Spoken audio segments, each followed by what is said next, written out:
Salom, hammaga yaxshi kayfiyat do'stlar. Bugun aynan Vnukovo aeroportiga keldim. Ya'ni nima maqsad deydigan bo'lsangiz, Vnukovo aeroportida holat qanaqa? Juda ham o'sha vahimalarga asosli gaplar bormi degan savollarga javoblarni berib o'taman. Dakmens akalarimiz uchun to'liq holatini obzor qilib berishga harakat qilaman. Ya'ni qanaqangi ma'noda? Ya'ni aeroport Vnukovodan ichki holat qanaqangi bo'lyapti? -1 etajda holat qanaqangi bo'lyapti? Ketish holatlari qanday? Ya'ni misol uchun hujjatingiz yo'q bo'lsa, qanaqa ketishingiz mumkin degan savollarga javob berib o'tishga harakat qilaman maksimalli. Sizlar bizni podдержка qilib, bittagina laykni bosib, kommentariyada Telegram kanalimiz silkasi bo'ladi. Kelib obuna bo'lib qo'ysangiz, to'liq ma'lumotni aeroport haqidagi vaziyatlarni menimcha Telegram kanalimiz orqali ham bilib olsangiz bo'ladi. Xo'p, undan tashqari Saxarvada bitta juda ham noxush vaziyat yuzaga keldi. Уходи, за собой закрой. Сколько бы я ни жил, ты же знаешь, что меня теряет. Mana bu video ko'rib turganlaringdek, shu videoga e'tibor bildirsa kerak deb juda ham ko'pchilik videolarimda, Telegramlarda, Instagramlarda yozyapti. Yo'q, bunga e'tibor qaratmayman. Bunga sabab misol uchun kimdir emotsiyasiga o'ynab qo'ysangiz, juda ham bir noqulay vaziyat kommentariyada so'kishlarga qolib ketishi mumkin. Shuni hisobidan bunga e'tibor qaratmaymiz. Lekin aka-singillarim, sizlarga yaxshi ma'lumotlarni aytib o'taman. Hujjatingiz bilan muammongiz bo'lmaydigan bo'lsa, Vnukovo eng yaxshi aeroportdan biri hisoblanadi. Nimaga deydigan bo'lsangiz, tamojniy kontrol juda ham zo'r. Registratsiyadan o'tish vaqti juda ham tez. Buni albatta hozir video davomida men sizga to'liq ko'rsatib beraman. Bu nimaga bunaqangi deyap turganligimda aynan bu videoda javobini olib olishingiz mumkin. Aynan Vnukovo aeroporti nimaga eng yaxshi aeroport degan savolni ko'p beradi. Bunga sabab birinchi bo'lib tamojniy kontroli. Tushunyapsizmi? Undan tashqari toqalarga mabodo hujjat bilan muammongiz bo'ladigan bo'lsa, agarda tushib qoladigan bo'lsangiz, atigi 5000 rubl bilan liboy holatiga ishingizni bitkazib olsangiz bo'ladi. Men -1 etaj holatni ham hozir ko'rsatganda uni ham aytib o'tishga harakat qilaman. Va O'zbekiston havo yo'llarining reyslari, undan tashqari yaxshi aviakompaniyalarning reyslari aynan Vnukovo aeroportdan qo'yilgan. Shuni hisobidan bemalol Vnukovo aeroportdan hozir biletlarni olib, sizlar ham o'sha uchib ketsanglar eng yaxshi variantlaridan biri bo'ladi.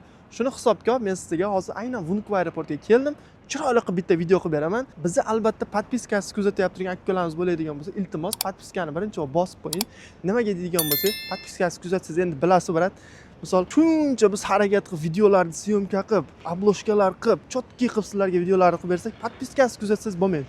Va Telegram kanalimizga obuna bo'lib qo'ysangiz, xudo xolasa, chotki qilib men sizga hozir aeroportni ichki holatini obzorini qilib berishga harakat qilaman. Qanday ketdik? Boshladik. Xudo xolasa, bitta layklardan esdan chiqib qolmasin. Agar taksida keladigan bo'lsangiz, mana ko'rib turibsiz, metro. Shuni metrodan tushamiz degan. Metrodan tushgandan keyingi holatni hozir bir boshdan chiroyli qilib ko'rsatib berishga harakat qilaman. Asosiysi mana shu metroni bilib olinglar. Ya'ni agar siz -1 etaj tomondan kirmoqchi bo'lsangiz, hujjatingiz bilan muammongiz bo'lsa, u farqi yo'q. Liboy joyidan kirsangiz bo'ladi.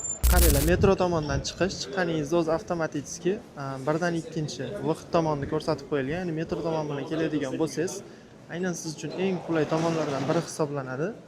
Men sizga hozir to'liq mana shu tomondan ko'rsatib berishga harakat qilaman maksimal ravishda. Ko'rib turganingizdek, bu tomon ko'cha tomonga chiqib ketish bo'ladi. Ya'ni glavniy vaqt tomondan kirsiz bo'ladi yoki ko'chadan keladigan bo'lsangiz, agarda siz bu yerda ham ko'rsatib qo'yaman, ko'cha tomondan keladigan bo'lsangiz, bemalol eskalatordan tushib yoki bo'lmasam liftdan tushib, bemalol mana shu -1 tomondan kirsiz bo'ladi. Qarang, kelganlarda mana bunaqangi upakovka bor. Bu yerda upakovka qilishingiz kerak emas, sababi narxi 800 rubl turibdi.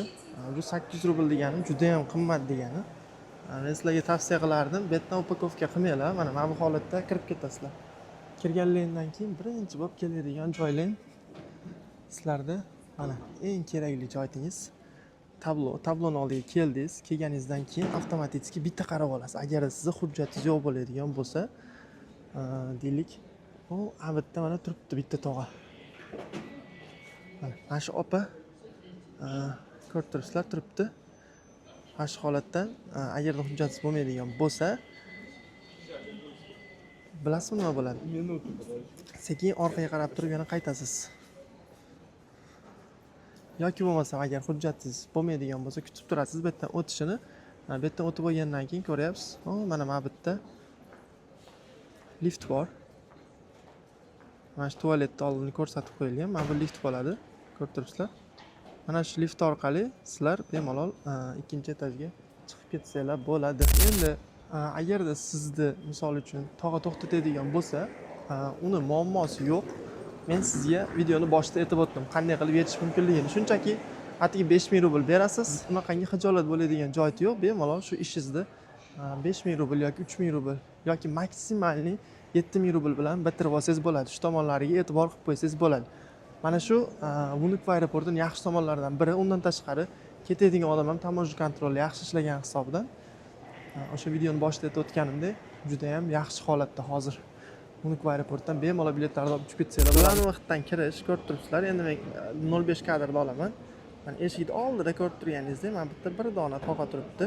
Hozir o'tiradi, endi bu tomonga qarashni men kutdim degan videosini oldim, sababi videoga olmagin, deb qolmasin degan maqsadda. Agar mabodo glaniy vaqtdan kirsangiz, mana bitta tablo bo'ladi.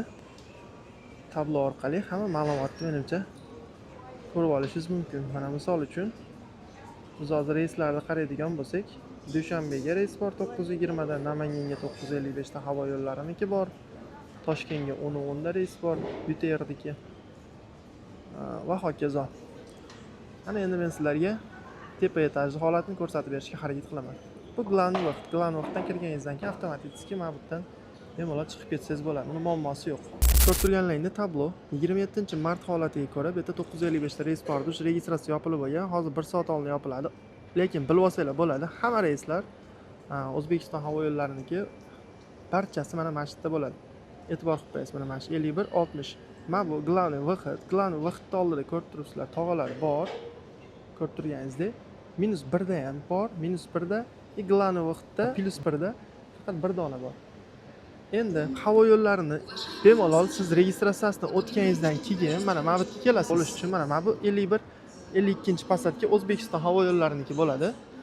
Bemalol shu yerga kelib registratsiyadan o'tib, registratsiyadan o'tganingizdan keyin orasida unaqangi katta masofasi yo'q. Birinchi bo'lib turib qiladigan ishingiz, agar siz havo yo'llari emas, misol boshqa aviakompaniya YTR, eng kerakli ma'lumot YTR yoki bo'lmasam Ural uchmaydi Vnukovo aeroportdan, Domodedovo aeroportdan uchadi. Mabodo Domodedovo aeroportdan bilet olgan taqdirda birinchi bo'lib qiladigan ishingiz bagajga обязательно bagagingizni, ya'ni ruchnoyingizni o'lchab oling, ya'ni ortiqcha pul to'lamaslik uchun. O'zi aslida tavsiya qilmayman Ural, Rossiya aviakompaniyalariga olish. Qanot Sharq o'zimiz O'zbekiston havo yo'llariga olsalar eng qulay variantlardan biri bo'ladi hozirgi kunda. YTR reyslari qayerda bo'ladi deydiganlar. YTR ham reyslar juda ham ko'p. Farg'onaga ham, Toshkentga ham, Buxoroga ham, Samarqandga ham bor. Mana mana shu yerda 70-pastgacha bo'ladi. Bu esa glaniy vaqt. Endi tamojna kontrol joylashgan joyni qaranglar. Mana bu yashil tamojna kontrol. Aeroportda odam juda ham kam. Chunki hamma reyslar 9dagacha uchib ketib bo'ladi. Shuni hisobidan 9-8larda kelsa, 8 emas, mana shu 9larda kelsanglar eng qulay vaqt hisoblanyapti hozirgi kunda. Mabodo boshqa vaqt kelaman degan taqdirlarda ham mana shu tamojna kontrol. Hozirgi kunda aeroportning ichki holati xuddi shu ko'rinishda. Birinchi sizlarga juda ham yaxshi holatda hozirgi kunda aeroport Vnukovoning ichki holati qanaqangi bo'lyapti degan savollarga to'liq ma'lumotni berib o'tishga harakat qildim. Xo'p, sizlardan endi so'raladigan narsa bitta like va обязательно aviabiletlarda agarda arzon narxlarda aksiyaga tushgan narxlar, jumladan 5400 rubl hozirda Toshkent Samarqand yo'nalishi bo'yicha 32-8 bagajlarimiz 9600 rubldan shu kabi narxlarda xarid qilmoqchi bo'lsanglar, nomerlarimizga обязательно aloqaga chiqib qo'ysalar bo'ladi. Va undan tashqari pastda обязательно Telegram kanali silkasi bor, kirib obuna bo'lib qo'ying. To'liq ma'lumotlar shu yerda bo'ladi va keyingi videomizni qaysi aeroportdan qilib beraylik, shuni ma'lumotini ham yozib qo'ysangiz, menimcha juda ham udobniy bo'ladi. Ya'ni o'sha sizlarni har bitta yozgan izohlaringga qarab keyingi videoni maksimalni yaxshi ravishda qilib berishga harakat qilaman. Ya'ni qanaqangi xato kamchiliklari bor, kommentariyaga yozinglar yoki aviabiletlar kerakmi? Xudo xohlasa aviabilet bo'yicha o'sha prямой efir qilishga harakat qilaman. Shu haftani o'rtalariga yoki keyingi haftani o'rtalariga hamma insonlarga Telegramda aytib o'taman u haqida ham ma'lumotni. Bugungi holat sharoit shu. Salomat bo'lasizlar, ishlanglar rivoj. Videoga like bosib qo'yishni esdan chiqarmaysizlar.